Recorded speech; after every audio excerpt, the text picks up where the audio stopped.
are you hoping to get out of this open session today? Same thing we do every day. Get a little bit better. How about that? Go ahead. Oh, Dexter Williams is coming back. What are you looking for? What was the thinking there, and what are you looking for out of him? Well, I think a lot of it is where we are with the running back room, and Dexter obviously has a lot of familiarity. It was great to see him. I saw him the other day.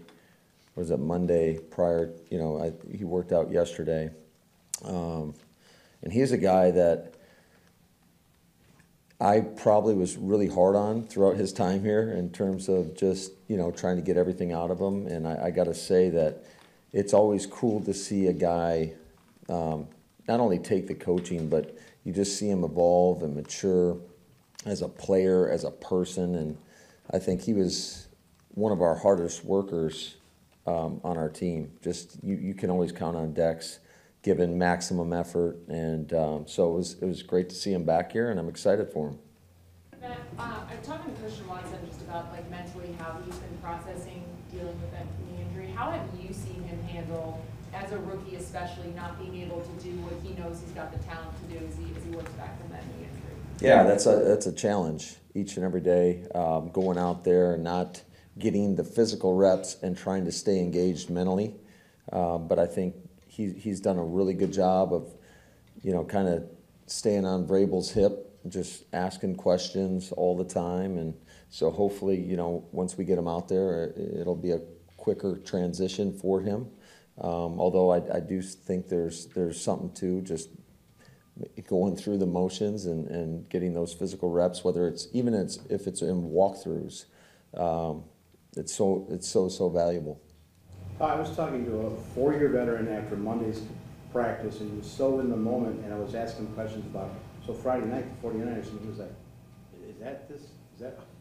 what day is today, camp brain. You have to get in front of some of these young guys. This is a big opportunity to get their minds ready for the next 48 hours of what it'll be Friday night. We constantly talk about be where your feet are, and at the end of the day, it is football. So I think if you can approach it the same way, whether it's a game, whether it's practice, I think you're going to go out there and play to your ability and stay more composed and trust everything that you've been doing on a daily basis. And I think that's always a trick, and it's easy to say, it's hard to do.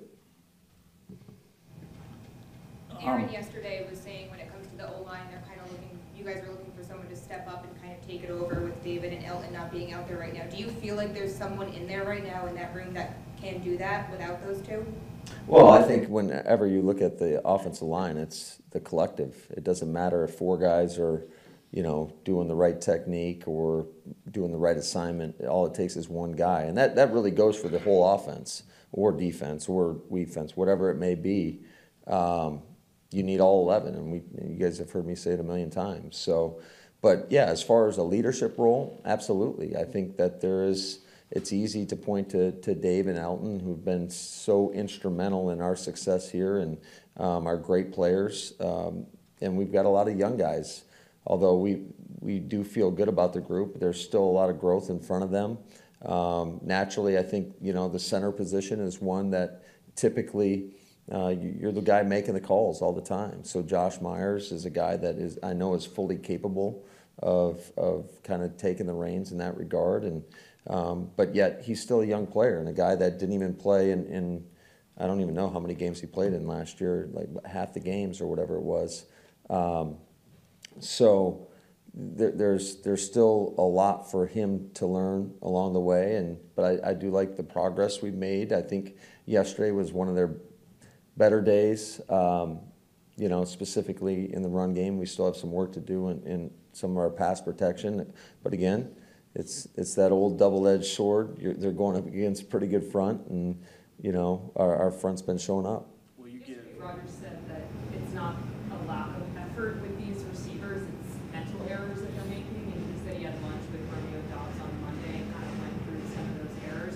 What kind of value do you think it is for these rookies to get a personal, one-on-one conversation, having lunch with a guy like Aaron Rodgers who helps them work through this process? Yeah, well, he's the catalyst out there, and he's the one talking to them in the huddle, and ultimately he's got a vision for what they should do, as we all do in the moment, but you know, it's imperative that they get on the same page, and the only way you do that is you got to work through some stuff, and it's not going to be perfect all the time. We understand that, it never is, but the more familiarity that they have with each other, specifically those young receivers, even a guy like Sammy Watkins who hasn't been here before.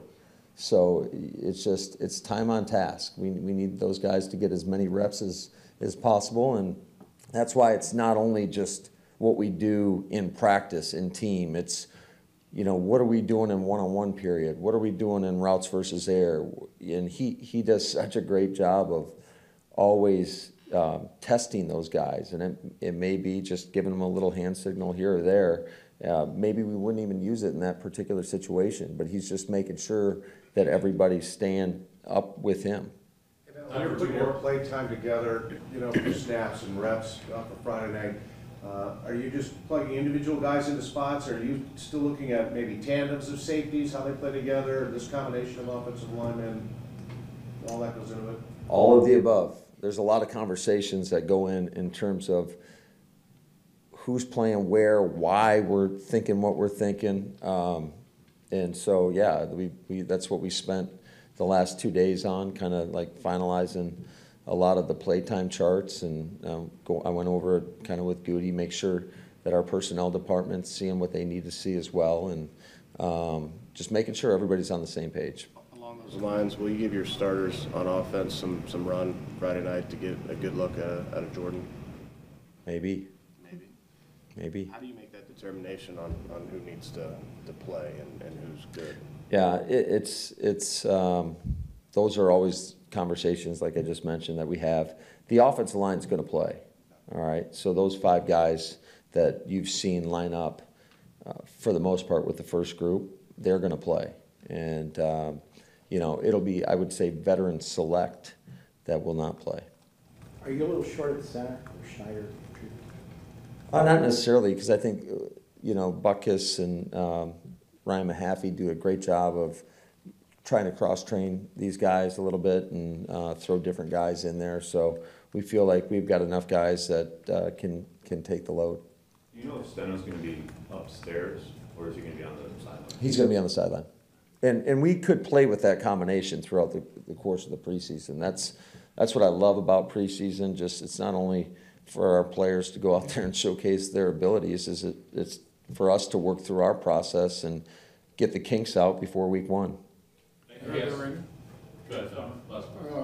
there any guys who you're thinking, oh, I wasn't going to play them on offense and defense, but I'd like to get them on the special teams because they're maybe in the #1 special teams unit? Or if you're holding them out, you're just if we hold them out, they're going to be out. There could be some guys that maybe do a limited role offensively or defensively that play on teams, but for the most part, if they're not suiting up, obviously there wasn't anybody for special teams specifically that we said, you know, we want to play this guy solely in that spot.